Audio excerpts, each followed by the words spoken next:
pessoal, tudo bem? Sou a professora Aline Mendes, professora de Direito Civil aqui da casa. É com muito prazer que eu os recebo, né? Espero que vocês também me recebam com muita alegria. Olha, responsabilidade, hein? Foi com muito prazer e com muita alegria que eu recebi o convite da ESA de participar desse curso, né, voltado para a área da advocacia, trazendo aí para vocês umas questões sobre direito de famílias, direito de sucessões. Hoje nós vamos falar de filiação, né, sobre a questão das relações de parentesco. Não há como falar de filiação sem falarmos antes das relações de parentesco, os novos posicionamentos dos tribunais, principalmente nessa questão da inseminação, né, pode fazer pós-mortem, não pode, como é que é isso, quais são essas novas diretrizes que o STJ tem trazido. Então, vamos lá. Bom, pessoal, inicialmente, nós não temos como falar de filiação sem antes falarmos de uma relação de parentesco. Então, o que é a relação de parentesco? A relação de parentesco é aquela relação, a vida existente, como o próprio nome diz, entre pessoas que são parentes, entre pessoas que são familiares, né, dentro do grupo familiar. Nessa relação de parentesco, nós temos aí na linha reta, a linha reta ascendente e a linha reta descendente. A ascendente vai para cima, descendente vai para baixo. Então, quem são os ascendentes? É seu pai, seu avô, seu bisavô, seu tataravô, seu tetravô e assim sucessivamente. Quem são os seus descendentes? Seu filho, seu neto, seu bisneto, seu tataraneto. Então, são todos aqueles. Eu tenho uma linha reta ascendente e uma linha reta descendente. Então, essas duas linhas, elas vêm, e aí a filiação está dentro dessa linha reta ascendente e descendente, e essa linha reta, ela é infinita, tá? Então, essa relação de parentesco na linha reta ascendente ou descendente, ela é infinita, ela não tem limitação de grau. Ao contrário da linha colateral. O que é a linha colateral? É aquela linha que vem, acho que eu não trouxe aqui hoje, mas depois eu disponibilizo aí material para vocês com um gráficozinho. É aquela linha que vem nas paralelas. Então, eu tenho uma linha reta ascendente, uma linha reta descendente e eu tenho os paralelos. Quem são esses paralelos? São os colaterais. Esses colaterais, eles vêm para formar, né, constituir ali a nossa formação familiar, mas eles vêm com a limitação de grau. Esse grau de parentesco, ele tem uma finalidade em relação principalmente ao direito de família, mas principalmente ao direito de sucessões. Por quê? Porque na sucessão, na linha reta e ascendente e descendente não há limitação de graus para a capacidade dos herdeiros, mas na linha colateral é apenas até o 4º grau. Então, nós temos aqui o irmão é parente em 2º grau na linha colateral. A gente sempre fala o primo de 2º grau, o primo é 4º grau, o primo de 2º grau ele nem existe. Né? Quem é seu parente de 2º grau na linha colateral? Seu irmão. Por quê? Porque para você chegar no irmão, seu irmão, você está aqui, seu irmão está aqui. Mas qual é o ascendente comum de vocês? O seu pai. Então, você vai ter que ser seu pai e sua mãe. Então, você vai ter que pegar aqui, subir uma casinha, o pai, e descer outra para chegar no irmão. Certo? Então, o irmão é parente em linha colateral no 2º grau. Na aula de alimentos, né, que nós teremos aí na sequência, nós falamos sobre a questão relacionada aos alimentos entre colaterais de 2º grau, que são os irmãos. E nós temos ainda a relação de afinidade, que é aquela relação advinda da união com a família do seu cônjuge ou do seu companheiro. Então, cônjuge e companheiro, pessoal, não é parente, tá? Cônjuge e companheiro não existe relação de parentesco. Você é cônjuge ou você é companheiro, tá? Não existe parentesco entre você e o seu marido, entre você e a sua esposa, entre você e a sua companheira e o seu companheiro. Não existe essa relação de parentesco. Existe uma relação matrimonial ou uma relação decorrente da união estável, mas não há parentesco. Mas você vai estabelecer uma relação de parentesco com a família deles, né? Então, o seu sogro e a sua sogra são parentes na linha reta por afinidade, porque eles vêm não pelo vínculo biológico, mas eles vêm pela linha de afinidade. Na linha reta ascendente, em 1º grau, né? Você vai se colocar na mesma posição do seu cônjuge E aí, para você chegar no seu sogro, na sua sogra, você vai pular só uma casinha. Os seus enteados, caso você tenha, eles também serão seus descendentes, parentes na linha reta descendente, em primeiro grau, por afinidade. Porque entre vocês colocando a situação no mesmo patamar do seu cônjuge ou do seu companheiro, os seus enteados virão aqui, ó, na casinha, primeira casinha abaixo. Então, primeiro grau na linha reta descendente. Na linha colateral, nós vamos somente até o segundo grau, que são os cunhados. Tá? Então, não há parentesco com o filho do seu cunhado. O filho do seu cunhado, ele é parente do seu cônjuge ou do seu companheiro, mas não é seu. Não é seu sobrinho. A gente fala, né, que aqui em Goiás, então, que todo mundo é família, então existe primo de terceiro, de quarto grau, aquelas coisas, então assim, fulano é meu primo de segundo grau, fulano é meu primo de terceiro grau. Por quê? Porque os pais são primos, aquela confusão, né? Só que juridicamente isso não existe, tá? Isso é um costume aqui da nossa região. Não sei se na região de vocês é assim também, mas aqui todo mundo é parente. E aí, nós, na minha cor afinidade, nós vamos apenas até o segundo grau, que são os cunhados. E por que eu estou falando isso tudo? Porque nós vamos falar de filiação, nós vamos falar da relação entre pais e filhos. E essa relação entre pais e filhos, ela entra nessa linha aqui, ó, linha reta, ascendente e descendente. E aí, nós temos como filiação, tá, alguns critérios. Nós temos a filiação biológica, que é aquela relacionada às relações sexuais próprias ou das inseminações, seja ela homóloga ou heteróloga. E nós temos também as paternidades relacionadas à socioafetividade e à adoção. A adoção é aquele processo em que você vai pegar uma pessoa fora do seu convívio e vai trazer para dentro do seu convívio familiar, através de um processo judicial, em que você vai ali estabelecer um vínculo de parentesco próprio com aquela criança ou aquele adolescente ou aquele adulto. Porque quando a gente fala em adoção, a gente sempre pensa na adoção de crianças, de adolescentes, mas adultos também podem ser adotados. Adultos também são passíveis de serem adotados. Então, eles entram também nesta seara. Então, a adoção é uma forma de vinculação, de filiação, aí não é biológica porque ela não é consanguínea. Ela vem de um formato de relação de parentesco civil. Por quê? Porque ela decorre de um processo judicial. Então, na adoção, vou lá, né, existe uma lista de pessoas interessadas em adotar, né, assim, manifestaram o seu interesse na adoção. É necessário fazer um curso, você faz um curso, né, para verificar se você está preparado, se você está realmente interessado naquele processo. E quando você está apto, você vai para aquela lista. Essa lista, ela aí chega uma criança em um abrigo. Aí eles vão procurar o primeiro casal da lista. Então, você não é obrigado a aceitar também. Tá? Amor, a gente sente. Amor, você não se força para isso. E eu já vi relatos de pessoas que passaram por esse processo de adoção, e até pessoas assim que se sentiram muito culpadas, porque falaram assim, olha, eu sempre quis, eu batalhei, quis adotar, e quando chegou a minha vez, eu não tive a mínima empatia com aquela criança que me foi oferecida, por qualquer que seja o motivo. Mas eu tive a empatia com uma outra criança que estava lá no abrigo, né, que já era um pré-adolescente, e eu acabei adotando aquele pré-adolescente ao invés de adotar aquele bebê que me foi destinado, porque eu me senti mais confortável e meu coração bateu mais forte por aquele outro. E é normal, né, gente? Não dá para nós julgarmos quem passa por esse processo, porque a empatia, amor, a gente sente, né? O coração vai bater mais forte em algumas situações.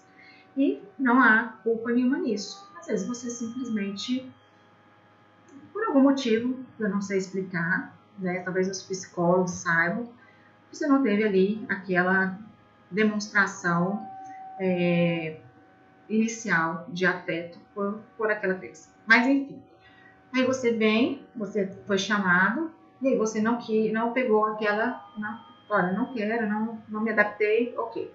Essa criança vai voltar para o abrigo e eles vão chamando os próximos ali na linha da ordem ali da lista de adoção, tá? Se conseguirem uma pessoa para adotar, ele vai ser levado para dentro dessa família. Se não conseguir, ele vai permanecer ali naquele abrigo até que consigam alguém para que passe por esse processo de adoção, tirando aquela criança daquela situação. Mas ok. Quando a gente fala em adoção, a gente pega essa criança, esse adolescente ou esse adulto e traz para nossa família, mas como um vínculo de paternidade, de filiação própria, tá? Não existe, após a Constituição de 88, não existe distinção de filhos, seja filhos havidos dentro do casamento, filhos fora do casamento, filhos advindos de relações, de inseminações artificiais, filhos advindos de adoção, filhos socioafetivos. Filho é filho. Está no seu nome, está registrado como seu filho. Ele vai possuir os mesmos direitos que qualquer um dos outros. Tá? Então, eu tenho 5 filhos aqui no meu casamento. E eu descobri que eu tenho um filho fora do meu casamento. Anterior aqui, quando eu era adolescente, eu tive um filho e eu não sabia. Então, esse filho aqui, ele vai ter direitos? Claro que sim, obviamente que sim. E os mesmos direitos que esses 5 filhos aqui.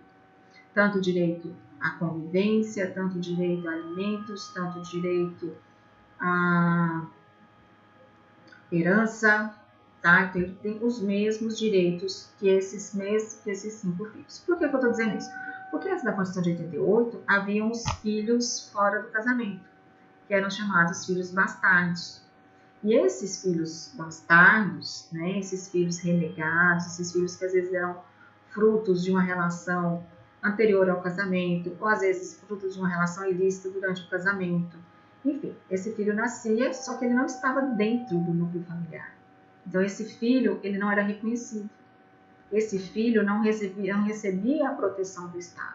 E aí veio a Constituição de 88 e falou, olha, vamos acabar com isso aqui, tá? Acabou a farra, agora filho é filho. Reconheceu a paternidade através da ação de reconhecimento de paternidade, do exame de DNA, etc., vai ser colocado como filho e vai receber os mesmos direitos que quaisquer outros, sejam eles frutos de uma adoção, sejam eles frutos da socioatividade, sejam eles relações ilícitas, relações matrimoniais, não matrimoniais, enfim, filho vai ser filho, ok? E aí nós temos também, além da filiação biológica e além da adoção, que são os mais comuns, né? Nós temos hoje a possibilidade do reconhecimento de filiação socioafetiva. O que é a filiação socioafetiva? Ela não está relacionada no fator biológico, ela não está relacionada à adoção. Adoção é uma coisa, reconhecimento socioafetivo é outra. Adoção, eu vou lá, pego uma criança, um adolescente, trago para dentro da minha casa, faço um processo de adoção, trato todo aquele processo, né, estágio de convivência, guarda, passo por visitas de psicólogos, assistentes sociais e tudo, trago, né, aquela criança ou aquele adolescente ou até mesmo aquele adulto para dentro do meu seio familiar. Essa socioafetividade também você vai pegar uma pessoa de fora e trazer para dentro do seu seio familiar. Mas o fator aqui é o afeto. É uma pessoa que você já conhece, uma pessoa que você já tem convivência. Entendendo a diferença da adoção para a socioafetividade? É como se eu tenho 2 enteados, pegasse os meus enteados e os reconhecesse como meus filhos socioafetivos, certo? Então, eu pego, passo por um processo, também passa por um processo judicial ou extrajudicial. Há hoje o procedimento de reconhecimento socioafetivo extrajudicial. E o que vai acontecer? Nós vamos passar por um processo e eles vão se vincular a mim pela socioafetividade, ou seja, a convivência que se tornou afeto. ok? E qual que é mais uma diferença entre a socioafetividade e a adoção? Quando eu falo em filiação biológica, quando você vai registrar seu filho, você já põe ali, né, o nome dos pais. Quando eu falo em adoção, se aquela criança ou aquele adolescente já foi registrado anteriormente, já possui um registro, com a adoção há uma alteração de registro.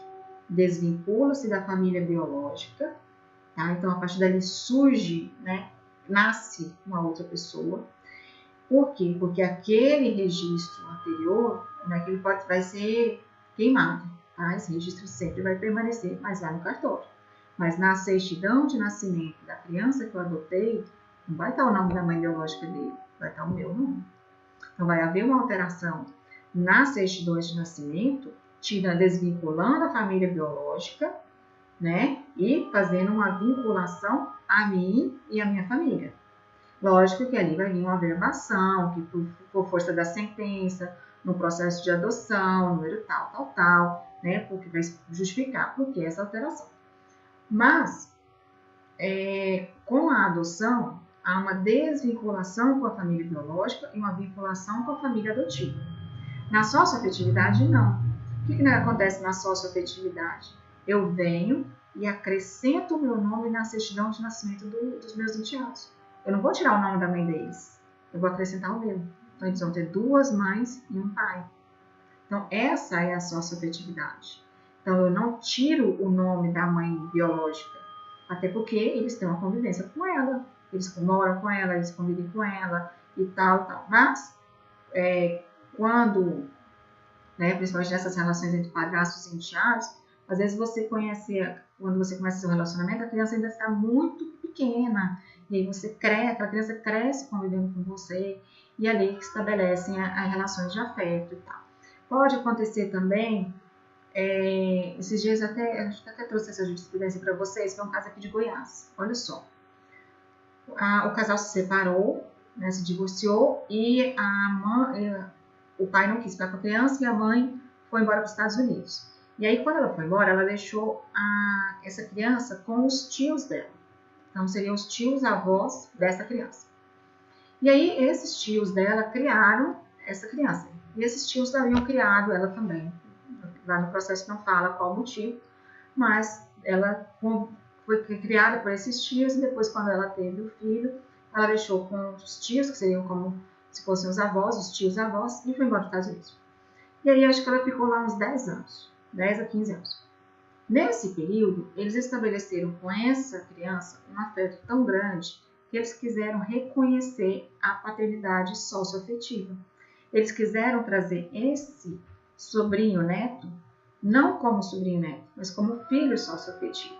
E aí eles fizeram um processo, ingressaram com um processo, e foi deferido a paternidade socioafetiva. Então, lá no registro de nascimento dessa criança, vamos supor, do Joãozinho, na certidão de nascimento do Joãozinho, tem lá o nome dos pais biológicos e também o nome dos pais socioafetivos. Então, não há na socioafetividade uma desvinculação da família biológica, tá? Não há, ao contrário da adoção. Na adoção, eu desvinculo da família biológica e trago para minha família.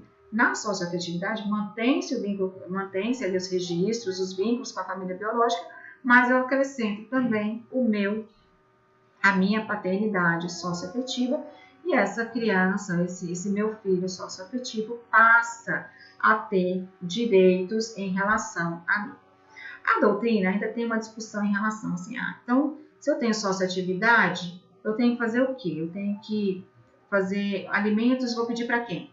Sucessão, eu vou pedir para quem? Uns entendem que tem que ser para os socioafetivos, outros entendem que tem que ser para os biológicos e de forma subsidiária para os socioafetivos, tá? Essa é a corrente mais dominante.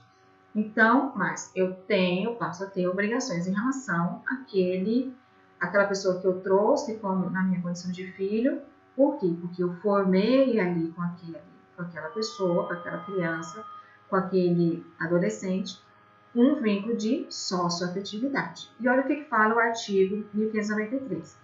O parentesco natural ou civil, conforme resultante, consanguinidade ou sua origem. Então, essa socioafetividade, pessoal, também está dentro da filiação civil. Por quê? Porque ela não vem do vínculo biológico. O vínculo biológico vem do sangue. Mas eu posso amar outra pessoa que não está vinculada a mim de forma biológica? Com certeza. Tá? Eu posso adotar essa pessoa? Posso, se ela estiver em condições de adoção. O meu enteado está em condição de adoção? Não. Por que ele não está em condição de adoção? Porque o pai e a mãe têm o poder familiar, eles exercem o poder familiar. Na adoção, os pais foram destituídos do poder familiar. Essa criança está em situação de abandono. Então, eu falo em adoção. Agora, nesse caso do socioafetivo, os pais exercem o poder familiar. Mas, mesmo assim, eu tenho por aquelas pessoas um afeto tão grande que eu quero reconhecê-los como meus filhos. Então, isso é possível hoje? Sim, através da socioafetividade. E olha o que ele fala no enunciado 108 da Jornada de Direito Civil. No fato jurídico do nascimento, mencionado no artigo 603, compreende-se, à luz do disposto no artigo 1093, a filiação consanguínea e também a socioafetiva. Então, nós estamos aqui reconhecendo a socioafetividade como uma forma de reconhecimento de filiação. E o fator determinante aí é o afeto. Mas o afeto também não é um fator determinante na adoção? Sim, com certeza. Você só vai adotar se você tiver afeto por aqueles menores. Agora, na adoção, eu passo por um outro tipo de processo, o processo de adoção. Aqui não, com a desvinculação, como eu disse, da desvinculação da família biológica. Aqui não, eu tenho aqui a permanência do vínculo com a família biológica e eu vou fazer apenas a inclusão do meu nome como mãe ou como pai dessas pessoas, para que eles também possam ter direitos em relação a mim e também eu também em relação a direitos em relação a eles. Então, os direitos na socioafetividade eles são os mesmos direitos na paternidade consanguínea e os deveres também. Então, a gente fala em direitos, mas a gente tem deveres. Então, eu tenho direito à sucessão, eu tenho direito a alimentos, mas eu tenho o dever de guarda, eu tenho o dever de proteção, eu tenho o dever de cuidado, Então, tem todos os direitos e deveres das relações biológicas, elas são também estendidas às relações de parentesco por adoção e também na relação por socioafetivo, ok? Então, isso aí é um fator que veio com muita força para nós em relação só aqui é aquela coisa que eu falei para vocês aqui sobre as discussões em relação às paternidades socioafetivas com a questão das famílias biológicas. Então, eu não tenho a desvinculação no registro, mas existe uma corrente que fala aqui, que não cabe alimentos ao pai genitor, porque entende-se que se eu escolhi a paternidade socioafetiva, se eu escolhi ter um outro pai, é porque eu estou descaracterizando o meu pai biológico, tá? Então, mas o professor Rolfo Madalena entende que é possível pedir alimentos ao pai biológico quando o pai socioafetivo não tiver condições de prestar paternidade alimentar. Isso aí ainda são discussões que estão em âmbito doutrinário, que começaram a chegar aos tribunais e vamos ver como os tribunais vão se posicionar a respeito, tá?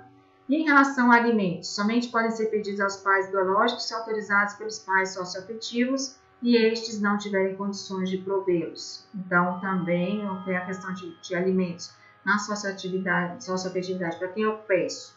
Então, entende-se que se eu estou pedindo, se eu firmei uma relação socioafetiva, é porque essa pessoa é mais próxima a mim, então eu tenho que pedir alimentos a ela e não ao meu pai biológico. Mas tem entendimentos contrários e o entendimento, o professor Rolfo Madalena é muito defensor disso, no sentido de que, olha, existe uma questão de paternidade alimentar. Então, o que é essa paternidade alimentar?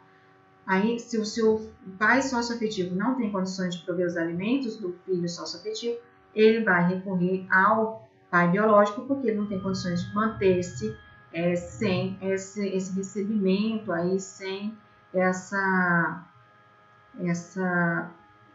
esse auxílio, né, próprio para a sua própria manutenção. E aí nós temos aqui, ó, com a Maria Berenice Dias, ela fala o seguinte: quando se fala em obrigação alimentar dos pais, sempre se pensa no pai registral, que, no entanto, nem sempre se identifica com o pai biológico. Como vem cada vez mais sendo prestigiada a filiação socioafetiva, que inclusive prevalece sobre o nosso vínculo jurídico e genético. Essa mudança também se reflete no dever de prestar alimentos, assim deve alimentos quem desempenha as funções parentais. A Maria Berenice Dias também defende que, havendo a paternidade socioafetiva, o reconhecimento socioafetivo, ele vai formar aí esta obrigação alimentar entre esses socioafetivos, e só vamos chamar o biológico em caso de extrema necessidade. E o procedimento ele é regulado pelo provimento 63 do CNJ, tá? Que vale a pena vocês darem uma lida lá. Não vou conseguir falar sobre ele agora, porque nós temos outros temas para falar sobre filiação, mas é só vocês darem uma lida aqui na questão do provimento 63 do CNJ.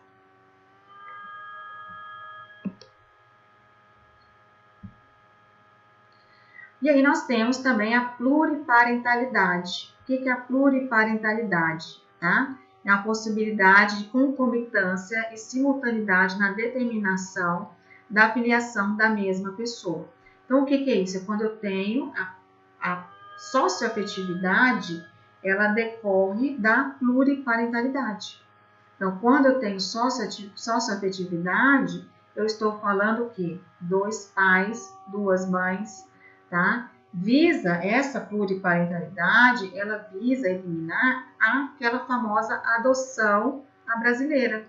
Vocês lembram, não sei se vocês são desta época, da adoção à brasileira. O que era a adoção à brasileira? Era muito comum nos nossos tempos antigos,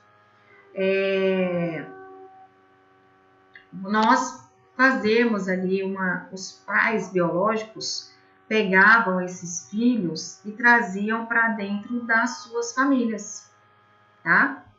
Então, pessoal, a adoção brasileira, ela era algo muito comum na década de 50, assim, antes da Constituição de 88, que regulamentou propriamente a adoção. O que era a adoção brasileira? Ela vinha como aquele famoso pegar para criar, né? Você tinha uma pessoa ali, às vezes um funcionário, alguém que trabalhava na sua casa, e etc., ou alguém conhecido, e essa pessoa tinha um filho, você não conseguia manter esse filho, o que ele fazia? Você ia lá, pegava essa criança, trazia para dentro da sua casa, só que você não registrava essa criança de uma forma regular, né? Você não passava por um processo de adoção. Você ia lá no cartório e registrava esse filho como seu.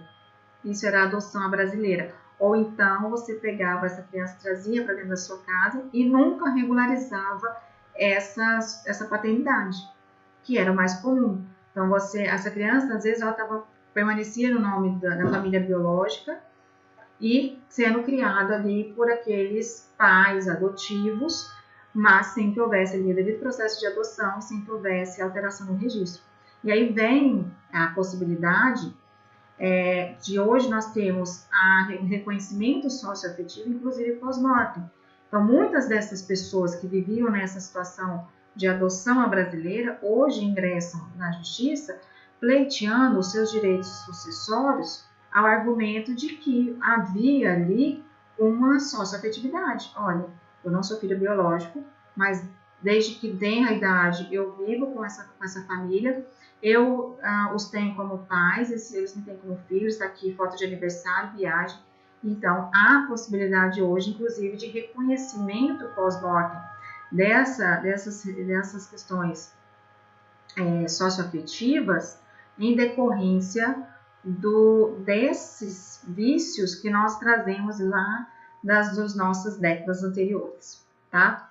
E aí, na pluriparentalidade não há hierarquia entre uma paternidade biológica e a socioafetiva. Então, ambos os pais, sejam eles biológicos ou eles socioafetivos, eles terão os mesmos direitos, os mesmos deveres em relação àquele filho. Porém, há uma questão em relação aos alimentos, né? Como eu falei agora há pouco, nós temos o entendimento majoritário que os alimentos eles deverão ser pleiteados a quem detém o poder familiar. Então, eu sou socioafetiva, mas os meus enteados moram com a mãe, permanecem com a mãe, etc. É a ela que eles vão pleitear os alimentos. Olha, eu sou socioafetiva, eles não têm mais vínculo com a mãe, etc, etc. Então, é a mim que eles vão pleitear os alimentos. Se é aquela pessoa que detém o poder familiar. Em questão sucessória, nós temos a divergência doutrinária. Né? Na questão da sucessão, existe uma possibilidade, tem uma corrente doutrinária que fala que essa sucessão ela deve ser pleiteada por ambos. Se você é reconhecido como biológico e socioafetivo, você tem direito a ambas as sucessões. Aí tem uma corrente que fala que não, que você vai ter que pleitear, escolher entre uma ou outra, tá? A majoritária, por enquanto, é em relação à questão de você pleitear a sucessão de ambos os pais. Aqui, pessoal, ficou errado aqui, possibilidade de pleitear-se alimentos, não, tá? Pleitear-se sucessão, direitos sucessórios de ambos os genitores, sejam eles biológicos, sejam eles socioafetivos. Então, a pluriparentalidade, ela vem nesse sentido, ela vem nesse formato de você criar uma forma maior para a vinculação destes filhos socioafetivos. E aqui, ó, lembra que eu falei agora há pouco dos tio-avós que reconheceram a socioafetividade de um menor? Aqui está a notícia de Belefan. Olha, tio-avós conseguiram recentemente o direito de incluir seus nomes no registro civil de uma adolescente. Pais socioafetivos, eles são responsáveis pela moradia, criação e bem-estar da menina desde seus primeiros anos de vida. A decisão do juiz Mário Antônio de Macedo, da 5ª Vara de Goiânia, olha minha terra aqui falando, criando jurisprudência para o Brasil todo. Não há prejuízo nos nomes dos pais biológicos no registro, o que configura um caso de multiparentalidade. Os genitores romperam os relacionamentos após o nascimento da menina, há 12 anos. A mãe foi morar no exterior, enquanto o pai, mesmo vivendo em Goiânia, não mantém muita proximidade com a filha. A concordância dos pais biológicos com o pleito foi considerada pelo magistrado em sua decisão e o juiz identificou ainda que os pais socioafetivos prezam pelo menor interesse do adolescente e os tribunais superiores já reconhecem a multiparentalidade, mesmo não havendo dispositivo legal que ampare esse direito. Então, nós temos aí um caso de multiparentalidade. E aí, nessa questão da multiparentalidade, vem essa questão dessa jurisprudência aí trazida, né, da minha cidade aqui para vocês. E aí, entrando propriamente na parte que tratamos de filiação, nós temos a questão do reconhecimento constitucional. Então, a Constituição vem e traz esse reconhecimento como próprio, né? Esse reconhecimento constitucional, ele vem falando o seguinte: não importa a origem desse filho, o filho é filho, não há distinção entre filho biológico, entre filho adotivo, entre filho socioafetivo. Reconhecido como filho, ele vai ter os mesmos direitos e os mesmos deveres que os demais, tá? E aí nós temos, dentro do direito civil, uma questão de presunção de paternidade. Tá? E o que é essa presunção de paternidade? É aquela ideia de que a filiação ela só pode ser contestada pelo próprio pai. E que esses filhos nascidos dentro de um determinado período em relação ao matrimônio, eles são tidos como havidos dentro daquele matrimônio, filhos do seu marido. Ainda que você fale, olha, eu tive uma relação extraconjugal, eu estou grávida do fulano. Se ele, marido, não contestar, o filho vai ser dele. Tá? Então, essa presunção de paternidade sempre vai ser do cônjuge ou do companheiro. Né? Se você vive em união estável, vai haver essa presunção de paternidade aí com o seu companheiro. Então, olha o que ele fala o artigo 1597. Presume-se inconcebível a constância do casamento os filhos, nascidos 180 dias, pelo menos, depois de estabelecida a convivência conjugal. Então, nós pegamos aí, começou hoje, com 180 dias nasceu o filho, esse filho presume-se como sendo do marido. Ah, então hoje tem exame de DNA, não precisa mais dessa presunção de paternidade. A presunção, ela vem para uma questão de contestação. Então, vamos supor, você casou grávida, né? 180 dias dá 6 meses, aproximadamente. Uma gestação dura 9 meses. Fala em semanas, a gente pensa, 40 são 40 semanas, né? Mas vamos colocar em meses que fica mais fácil. Já que aqui o artigo está falando em dias, fica mais fácil. Então, em torno de 9 meses. Você casou, você tinha 3 meses de gestação e seu filho nasce com 180 dias, ou seja, 6 meses após o seu casamento ou a sua união estável. Presunção de paternidade de quem? Do seu cônjuge ou do seu companheiro, tá? Então, somente a ele vai caber a contestação dessa paternidade. Ele pode falar assim, olha, nós não tivemos relação sexual antes do casamento, ok? E aí, então, como é que esse filho é meu se nós só temos 6 meses e esse filho nasceu formado, né? Não foi prematuro. Aí, assim, cabe a ele contestar. Agora, se ele também não quiser contestar, pessoal, ninguém pode contestar por ele, tá? Isso é uma questão subjetiva. Os pais deles, os irmãos, ninguém pode falar assim, olha, gente, mas como assim? Essa conta não fecha, né? Porque isso é matemático. Essa conta não bate. Então, mas se ele não contestar, ninguém pode fazer, tá? Nascidos nos 300 dias subsequentes, a dissolução da sociedade conjugal, morte, separação judicial, nulidade, anulação do casamento. Da mesma forma. Então, o meu marido morre e meu filho nasce nos 300 dias subsequentes. Dentro desse período, a presunção de paternidade é do meu marido. E aí, já que se ele morreu, não cabe a ninguém mais essa contestação. Então, presunção de paternidade sempre será da pessoa com quem você convive, cônjuge ou companheiro. Eu não tenho nem cônjuge nem companheiro. Aí, infelizmente, não haverá presunção de paternidade. Aí você vai ter que fazer o exame de DNA do ratinho, tá? Você vai lá pro ratinho, você faz o exame de DNA lá, certo? Você chama os suspeitos. Vocês já viram aquilo lá, gente? É muito engraçado, né? Tem gente que tem, assim, vários suspeitos, aí chama um, chama outro, até que encontra. Mas é o caminho. Agora, se você vive em união estável, você vive em casamento, a presunção da paternidade é do seu cônjuge ou companheiro. Habidos por inseminação homóloga, mesmo que falecido marido. E aqui surge um problema. Por quê? O que é a inseminação homóloga? É quando eu tenho um sêmen da mulher, o óvulo da mulher, com o sêmen do marido.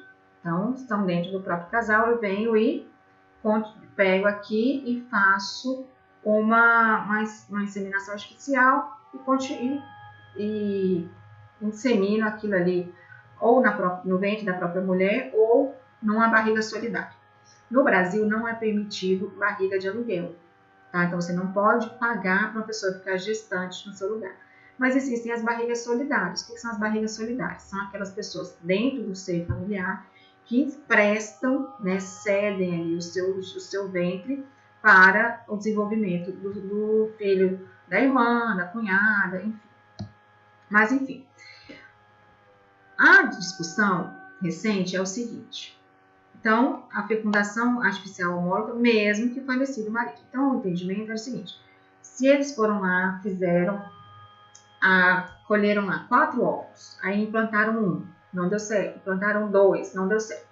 E aí, entre o segundo e o terceiro, o marido morre, ok? O código a doutrina entendia que se ele começou esse tratamento, ela pode dar continuidade a esse tratamento, ela pode dar continuidade a esse tratamento, ok?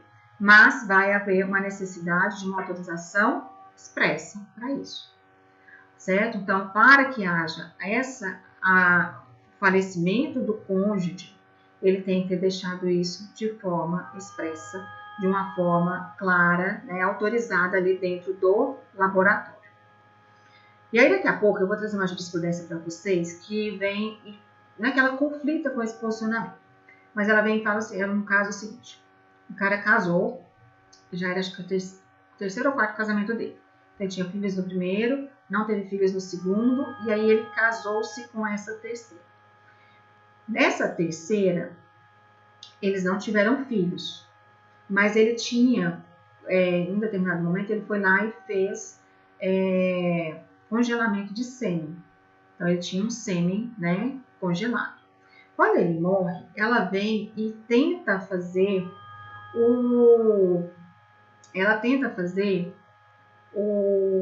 a inseminação artificial. E aí, os filhos dele já foram entrar com ação para impedir. Falaram assim, olha, ela não pode utilizar esse material genético do meu pai, porque o meu pai não autorizou. Não tem nada autorizado. Ela não simplesmente, meu pai tinha esse material genético lá congelado, mas ela não está autorizada a usar. Aí vem o Tribunal de Justiça de São Paulo, se não me engano, vem e confirma que ela realmente não pode. Aliás, a sentença em primeiro grau fala não pode. Vem o Tribunal Reforma e vai para o STJ. O STJ vem e fala o seguinte, olha, eles não tinham começado o tratamento. Porque esse entendimento aqui, ó, mesmo após o falecimento, é quando eles já tinham começado o tratamento. Então, eu fui lá, comecei o tratamento, né? Fiz a doação de óvulo, fiz a doação de sêmen, nós congelamos, nós fizemos a primeira tentativa, a segunda, e aí, no meio do caminho, ele morre. Então, o entendimento é que ele começou o tratamento. Então, ele queria esse filho. E aí, ela pode dar continuidade a esse tratamento, mesmo após a morte dele. Agora, nesse caso da jurisprudência do STJ, fala o seguinte, ele não tinha começado o tratamento. Ele tinha material genético lá já guardado, mas ela não tinha combinado com ele. Então, assim, depois de morrer, ela falou assim, então, peraí, agora, como é que eu vou me resguardar com isso aqui? Eu vou lá, vou pegar esse material genético que está lá, eu como esposa, vou lá e vou inseminar. Ok, mas e aí? Gente, você tem direito sucessório? Né? Essa pessoa que faleceu, ela tinha interesse em ter filhos com essa última esposa, com essa terceira esposa.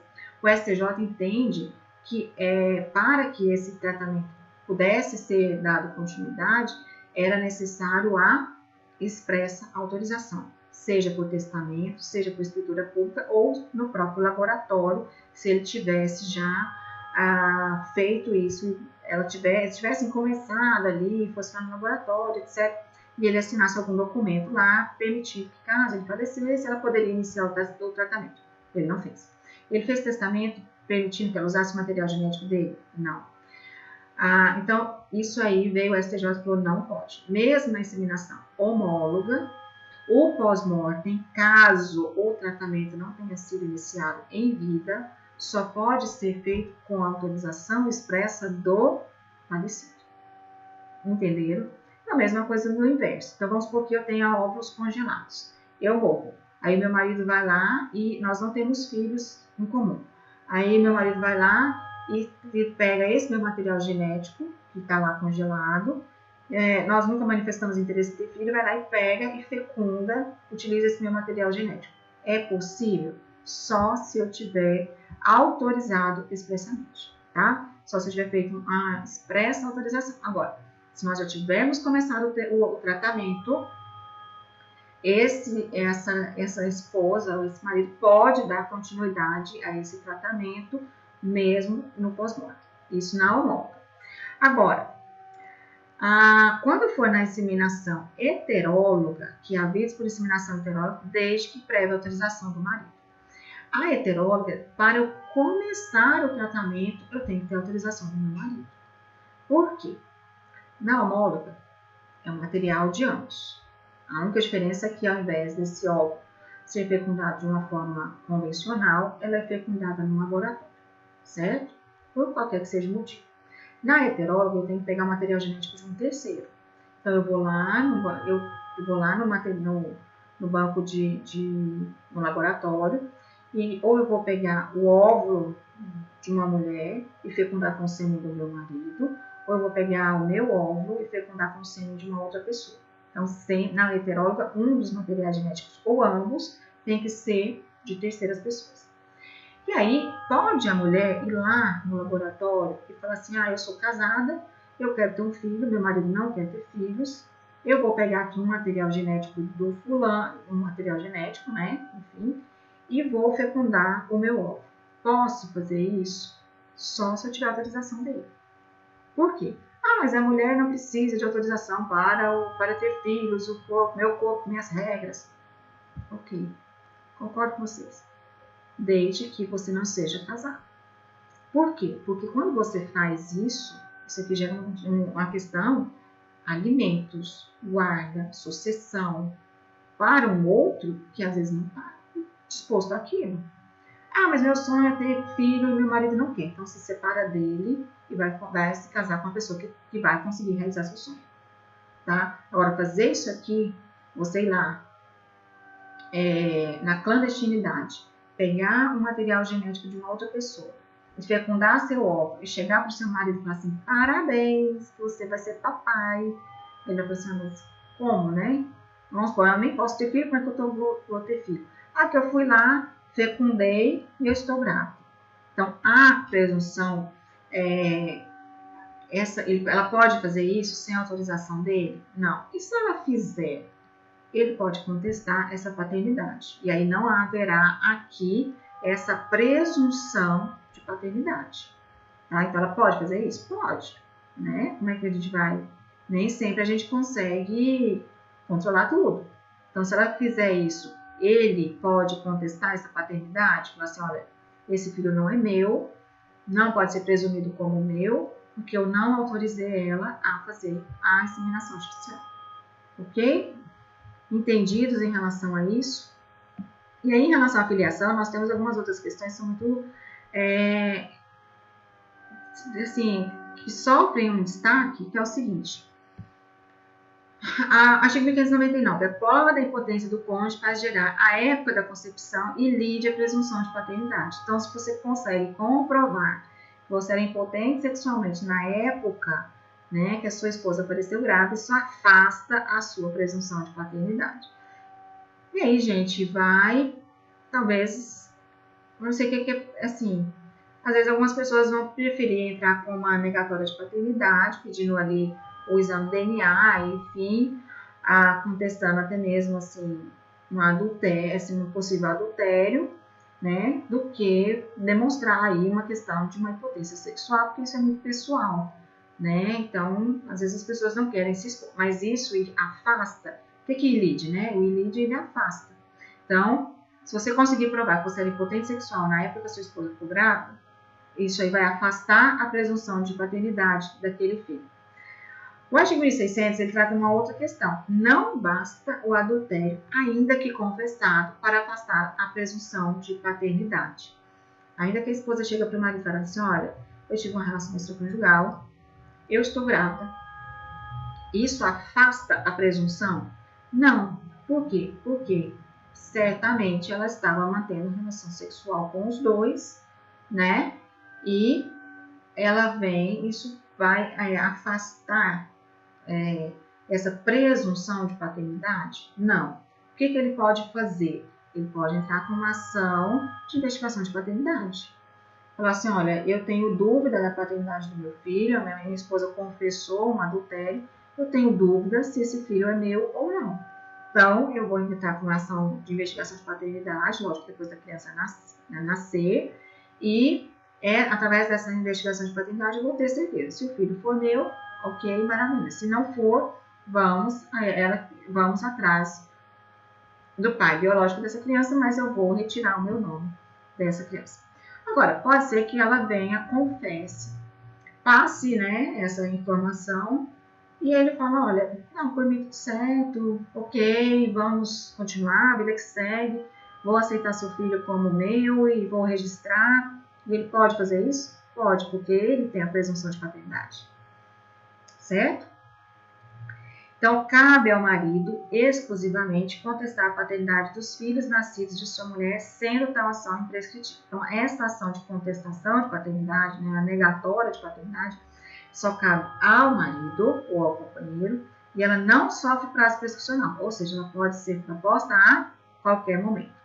Contestada essa filiação, os herdeiros do impugnante têm direito de prosseguir. Agora, se ele iniciou a ação, os seus herdeiros podem prosseguir aí nessa ação. Agora, a propositura da ação só cabe a ele, ok? E aí, a gente sempre fala em negatória de paternidade, mas existe aí uma questão também, gente, de negatória de maternidade, né? A gente sempre tem a ideia da paternidade ser contestada, mas a maternidade, ela pode ser contestada também. Por quê? Porque pode ter havido uma troca de bebês uma troca de bebês no hospital, pode ter havido um problema, pode ter havido um homônimo, vamos supor, eu não tenho filhos. Aí vem alguém chega pra mim e fala assim, eu sou seu filho. Eu falo assim, meu, não, como assim? Eu nunca fiquei grávida. Não, mas eu sou seu filho. Então eu posso contestar essa maternidade? Posso. Eu entro com uma ação negatória de maternidade. Eu estou aqui, ó, registrado como seu filho. Então eu posso contestar essa maternidade? Pode. Não é tão comum, mas é possível, tá? E outra coisa, quando eu faço um reconhecimento de filho, esse reconhecimento é irrevogável.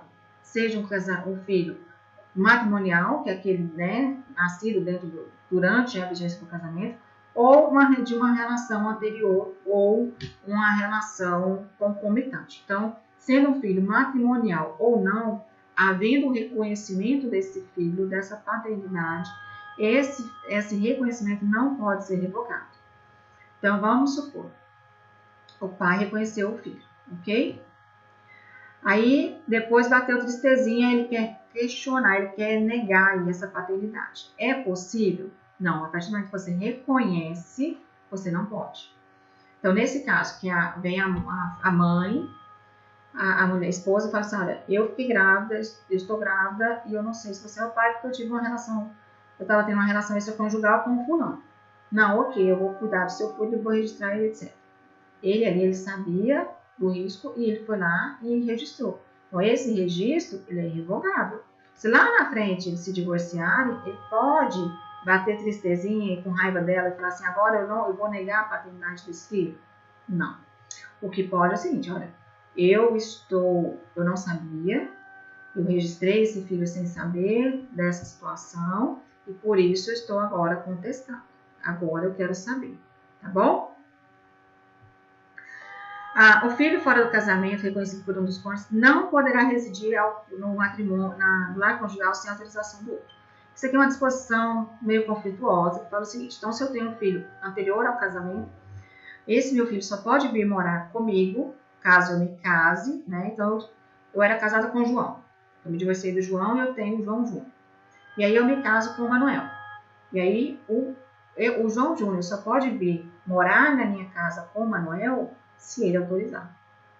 Entendeu? Então, o filho reconhecido por apenas um dos cônjuges só pode residir na residência conjugal se houver autorização do outro. E aí entra os conflitos, né, entre as questões, mas nós não estamos aqui para falarmos de casos de família, nós estamos aqui para tratarmos do que a lei estabelece. A lei estabelece dessa forma. Então, ele não aceita meu filho, então case-se com outro, larga dessa pessoa e vá atrás de outra pessoa. Ou fique sozinho. Né? Mas se ele não aceita o seu filho, não é um bom indicativo para o começo de um relacionamento. Eu também não posso fazer reconhecimento de filho com condição. Eu não posso falar assim, eu vou te reconhecer como meu filho se você se renunciar a alimentos, se você renunciar a direitos sucessórios, se você fizer isso por mim, se você me der uma pensão. Então, essas condicionantes, elas não são válidas para o reconhecimento de filhos, tá? E o filho, ele não pode ser reconhecido sem o seu consentimento. E o menor pode impugnar o reconhecimento nos 4 anos que seguirem a maioridade e a emancipação. Pessoal, olha só. Quando a gente trata de uma pessoa maior, eu só posso reconhecer a paternidade ou a maternidade daquele filho maior se ele concordar. Porque ele pode falar assim, não, mas eu já vivi a vida inteira sem o seu auxílio. Eu já vivi a vida inteira sem você estar aqui perto de mim. Aí agora, você vai surgir e vai vir querendo me reconhecer como filho? Agora quem não quer sou eu. Tá? Então, se for um maior, ele não pode, se ele não aceitar, não pode haver esse reconhecimento tardio. Agora, e o menor, esse reconhecimento tardio também, ele pode ser contestado no prazo prescricional de 4 anos contados da maioridade ou da emancipação. Então, o filho foi reconhecido quando ele tinha 13 anos de idade. Ah, mas ele sumiu, ele não me quis, agora ele me abandonou, agora ele aparece que esse filho de 13 anos, ele não tem escolha. Ele vai ter que se sujeitar ali àquele reconhecimento. Só que quando ele torna-se adulto ou ele se emancipa, começa o prazo prescricional de 4 anos em que ele pode negar. Ele fala assim, eu não quero o nome dessa pessoa no meu registro de nascimento. Ok? Em relação à investigação de paternidade, qualquer pessoa com justo interesse pode contestar essa investigação de paternidade ou maternidade. Então, vamos supor, eu posso contestar a ação, então eu vou entrar como assistente ali dentro daquele processo, tá? Desde que eu demonstre o meu justo interesse. Agora, se eu não demonstrar esse meu justo interesse, eu não tenho como fazer essa contestação. E aqui, pessoal, eu trago, nosso tempo está acabando, mas eu vou trazer aqui aquela jurisprudência que eu falei para vocês em relação à inseminação homóloga. STJ proíbe a implantação de embriões após a morte de um dos cônjuges, mesmo na inseminação homóloga. E aqui, mais o que vocês vão ver que trata-se de um caso específico em que, não vai dar tempo de lermos toda a jurisprudência, mas está no material para vocês. Trata-se de um caso específico em que o tratamento para a inseminação começou a ser cogitado após o falecimento, com a utilização de material genético que já existia e estava congelado. Tá? Eles não começaram esse tratamento em conjunto e um deles faleceu no meio do caminho. Ele faleceu, ele tinha material genético congelado. E aí ela falou assim, agora o que eu vou fazer? Eu vou pegar esse material genético e vou ter um filho dele. E aí vem aqui o STJ e fala assim, na questão de filiação, se ele não deixou expresso essa autorização para que ela pudesse usar esse material genético congelado mesmo após a morte, não é possível mesmo a relação sendo uma relação matrimonial. Por quê? Porque ele entendeu-se que essa questão de filiação, de formação de família, é uma questão pessoal. Então, se ele não manifestou isso em vida, isso não pode ser imposto a ele em morte. Por quê? Mas em morte, o que vai mudar para ele? Direitos sucessórios. Porque, às vezes, ela estava interessada apenas em direitos sucessórios. Ok? Isso aqui está no RESP, olha. Está aqui no material, mas está aqui no RESP 1918421 São Paulo. Vale a pena vocês darem uma lida, tá? Deem uma lida não só na ementa, mas também no relatório do voto, que vocês vão entender melhor essa questão desse posicionamento do STJ em relação a essa questão, tá bom? Pessoal, nosso tempo acabou. Foi um prazer estar com vocês mais uma vez. Espero que vocês tenham gostado da aula. Estou à disposição. Qualquer dúvida é só mandar aí um recadinho. Terei o maior prazer em solucionar qualquer dúvida de vocês. Um beijo, fiquem com Deus e participem mais e mais e mais dos cursos oferecidos pela ESO. Vocês sempre terão a ganhar com essas propostas tão grandiosas da nossa escola. Um grande beijo para vocês.